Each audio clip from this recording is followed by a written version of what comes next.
सासू जी बोले बिरही बोलिया ननद ताना मारई ननद ताना मारई हो बहुअरिया में नाही भैया से भतीजवा कैसन तोहरो नैहर कैसन तोहरो नैहर हो जनी सासू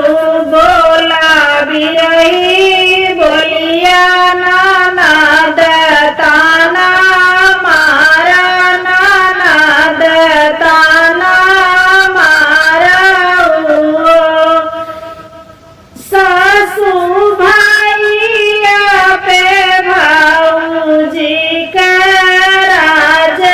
ऐसन मोरा नैहर हो बीती गईल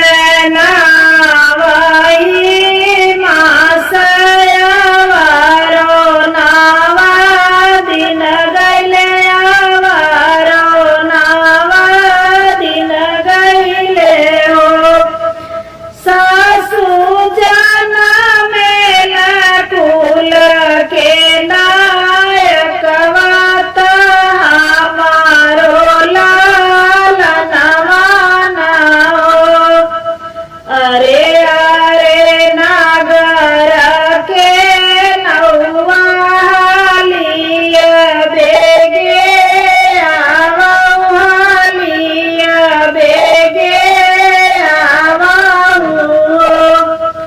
नौवाया झूमर लालन के छठियार बीरन के बतावऊ नौवा गईल नाई हरवात भैया से अरज कर भैया से अरज कर भैया तोहरे जनम ले भयनवा तयाजू छठियार बहरे